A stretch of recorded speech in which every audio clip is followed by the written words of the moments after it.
مرحبا جميعا، اليوم رح اعرض عليكم اهم تمارين لتعلم الهاند ستاند وشو هو التكنيك الصحيح وشو هن تمارين المرونة اللي بتحتاجوها لحتى تتقنوا حركة الهاند ستاند. اشتغل على انه انشر. وين رحتي؟ راحت الكاميرا لحالها.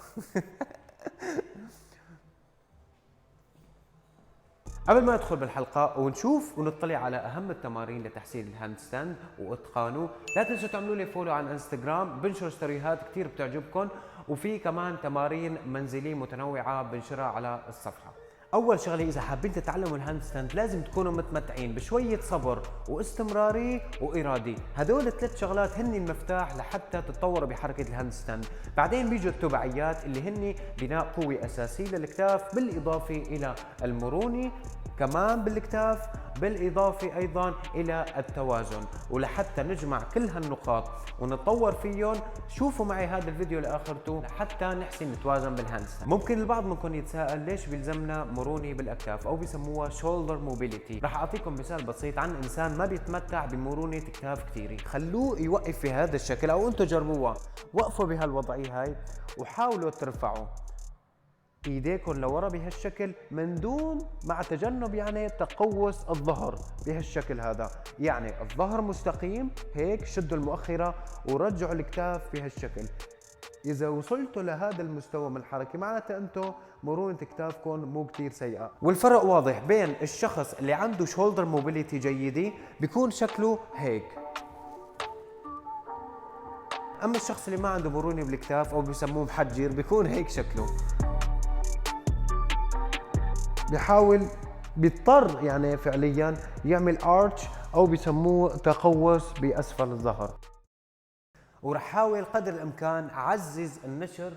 ايه طيب، ولحتى نتفادى تقوس اسفل الظهر والتمتع بشولدر موبيليتي حلوه، رح اعرض عليكم هدول التمارين. جيبوا عصاي او حبله قابله للمط ومارسوا التمرين بهذا الشكل، وفيكم كل ما تطورتوا اكثر تقصروا وتصغروا المسافه بين المعصمين.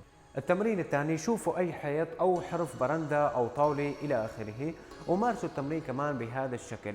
الهدف من هذا التمرين هو تعزيز نطاق الحركة بالكتف لحتى نحصل على هاند ستاند جميل.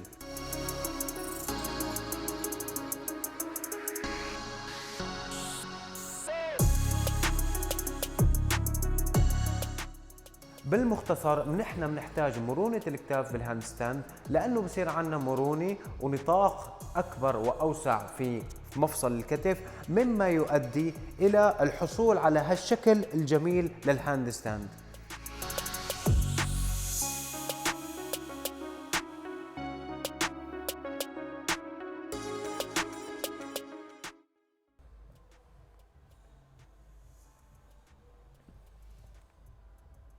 رح نبلش اول شيء ببعض التمارين البسيطه للمبتدئين وفي بعضهم كمان للمتوسطين لحتى نبني قوه اساسيه بنحتاجها لحتى نحسن نثبت بالهاند ستاند.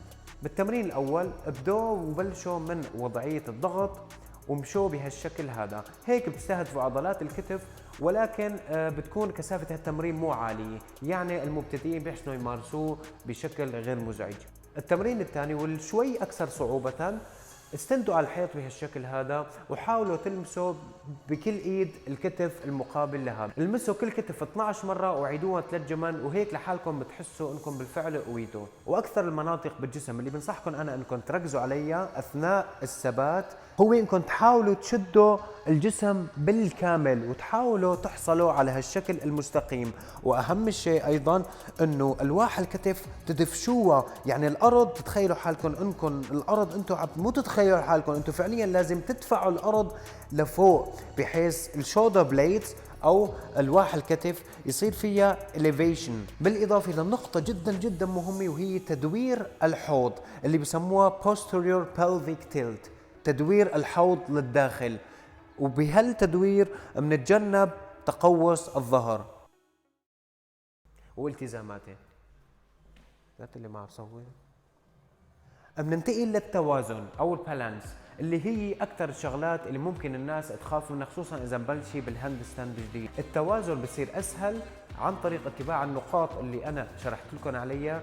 يعني تخيلوا حالكم كل ما كان شكل الجسم مستقيم اكثر كل ما خف القوة المطلوبة لحتى تثبته، وكل ما صار التوازن اسهل. هلا في منكم بجوز يقولوا لي انه طيب يا كوتش نحن بنخاف، يعني والله انا بخاف انه مثلا اعمل هاند ستاند مشان ما اوقع على راسي.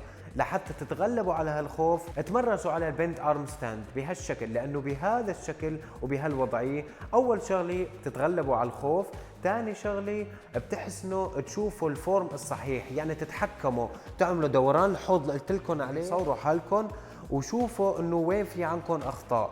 ولحتى تتحكموا بالتوازن بشكل اقوى حاولوا تثبتوا جسمكم عن طريق اصابع اليد، يعني افتحوا اصابع ايديكم وتخيلوا حالكم عم تميلوا لقدام، فبتحسنوا فعليا انتم تدفشوا حالكم عن طريق الاصابع. فعليا الامر تماما مثل اذا كنا واقفين على رجلينا، اذا كنا واقفين هيك بشكل منتظم ومنا لقدام بدنا نكبس باصابع القدم لورا. بظن هلا وصلتكم الفكره وفهمتوا شو قصدي بالتوازن وتحريك الاصابع. تمام، حلو هيك. اذا وصلتوا لمرحله سيلستوا اموركم وصار الهاند ستاند وشكله حلو، فيكم بقى تثبتوا على الحيط، ولكن الوجه يكون متوجه للحيط، بسموها facing the wall، لانه بهذا الشكل فيك تطبق كل النقاط اللي قلت لك عليها، من تحكم بالاصابع الى elevation shoulder، يعني انه الواح الكتف يكونوا مدفوعين لفوق، بالاضافه لتدوير الحوض للداخل وشد المشاط. هيك فيكم تحافظوا على الشكل الجميل. واذا شفتوا حالكم بعد ما طبقتوا كل هالشروط وكل هالنقاط وصار عندكم الهاند ستاند جميل، ولكن بهالوضعيه ما عم تحسنوا تثبتوا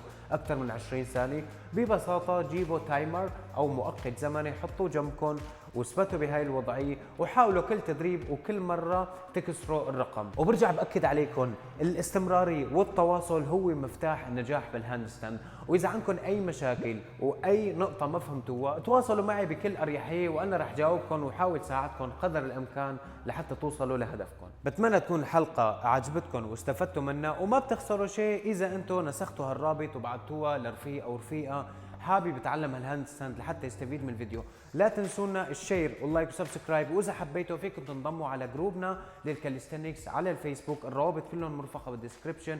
فيه منحل مشاكل كثير من الناس، وحتى في ناس كمان بتتعلم على مهارات بس بتوصل لمرحله بسموها ستاك، يعني علقان وما بيعرف كيف رح يتدرب عليها. نحن موجودين بالصدر الرحب بنساعدهم وبنحاول نوجه لهم اهم النصائح. انتظروني بالحلقات الجاي، في شيء كثير رح يعجبكم، وان شاء الله رح حاول اعزز موضوع النشر، رح حاول اعمل خساره جهدي او ابذل خساره جهدي بحيث انشر اقل شيء حلقتين او 3 بالشهر. يعني يفضل، انا بودي انه انشر كل اسبوع حلقه، بس صدقوني مشاغل الحياه كثيره وعم بحاول اعمل هالشيء نيبنباي مثل ما بيقولوا بالالماني، يعني بجانب لشغلي والتزاماتي.